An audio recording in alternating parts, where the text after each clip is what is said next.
Hey guys, I'm going to show you how I make the homemade sous-vide yogurt. It's an extremely easy thing to make.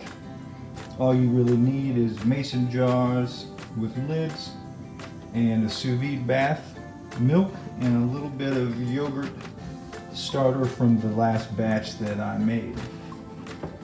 So the first thing we'll do is we will fill up the sous vide with some water.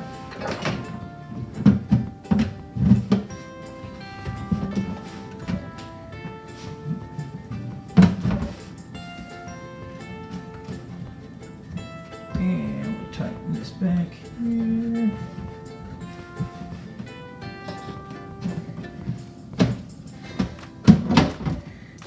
Okay, and I'll use hot water, that way it doesn't have to heat up quite as much. We need to get it to 115 degrees, and then once we get it to 115, that's when the magic of the sous vide kicks in, because it maintains the water almost perfectly at that temperature.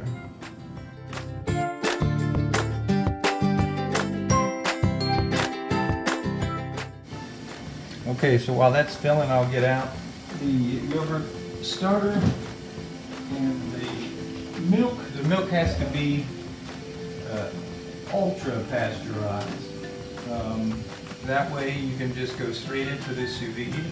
Otherwise, if it's not ultra pasteurized, you will need to, I'll use this other gallon. If it's not ultra pasteurized, you will need to heat it up first to 180 degrees and then cool it back down to the 115 for the sous vide.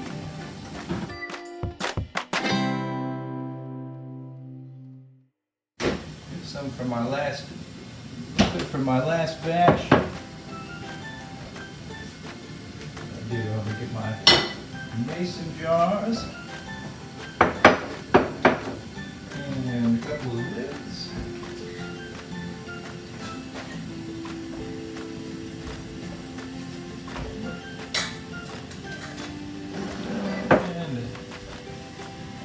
Whisk.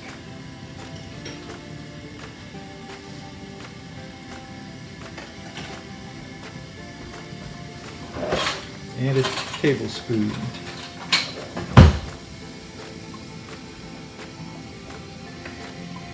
Okay, I think that this should just about be where we need it here.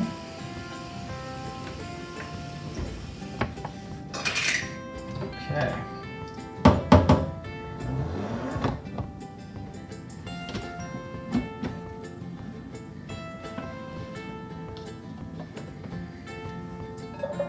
Okay, then next I'll plug in the sous vide.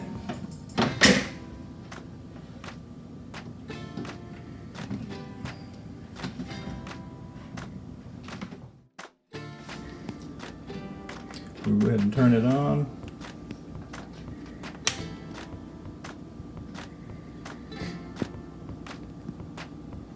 And yes, it's already set to 115 degrees. You can see it's up top there, it's already 108 from the faucet. So while that warms up, I'll get the yogurt mixture ready here.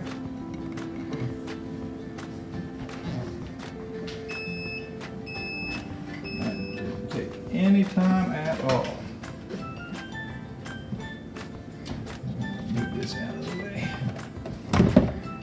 Slide this out of the way. Okay. Take our mason jars. Make sure we're still good here. Okay, we'll get our two mason jars ready. And fill them up.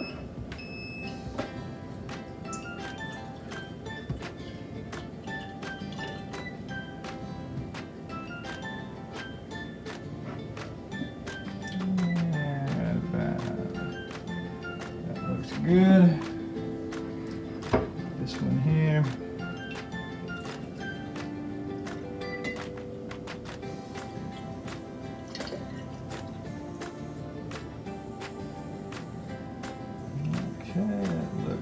good, right about there.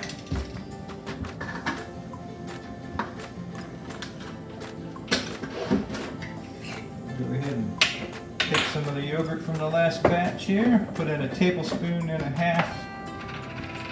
Doesn't have to be exact.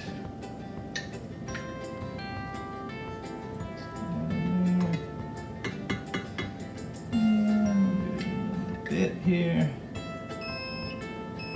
Okay, and then same for the other jar here.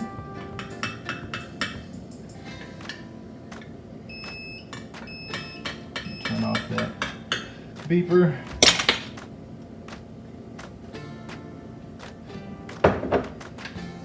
Okay. Ooh, just whisk it in there a little bit. Make sure it's all good and mixed up. That off the lid there. You can do cool things with this too, like I made a batch that had, put some condensed milk in there. It made a nice little, gave it a nice little sweetness, and that was nice, more of a dessert kind of yogurt. Then we'll, you know, I'm gonna wipe that lid off here real quick with a rim.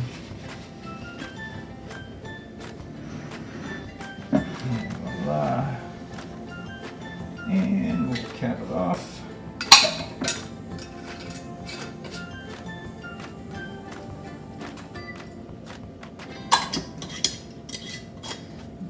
Hand tighten down there. And then we put it into the sous-vide.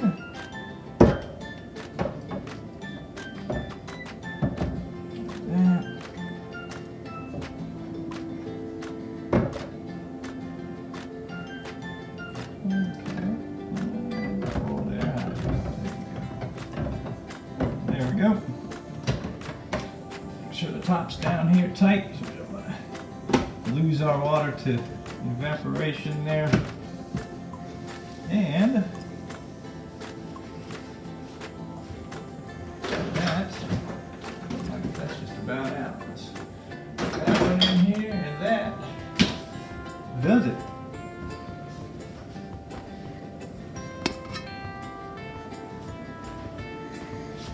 So in the next, after I have it in here for about, you can do it between 5 to 12 hours. The longer that it's in, the tangier it gets. And I usually keep it in probably about 10 hours. Has worked pretty well for me. So I'll show you what our results are in about 10 hours.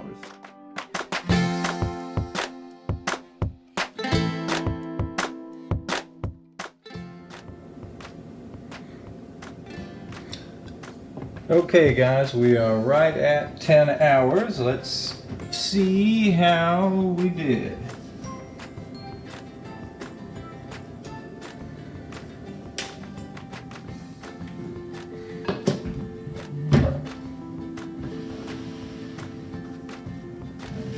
That there.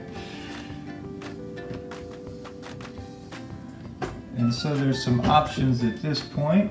If we take it out, we could strain it if we wanted to make Greek yogurt.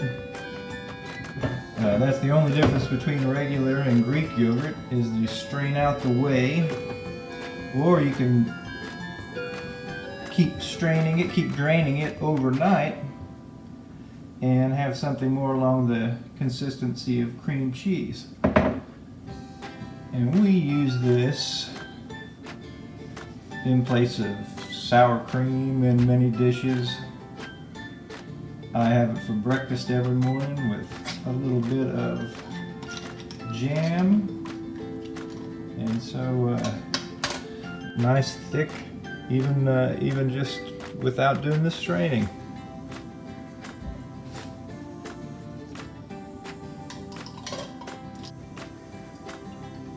Alright, so here I've got one of the batches draining in the cheesecloth, and you can see the whey that's separating from the curds up there.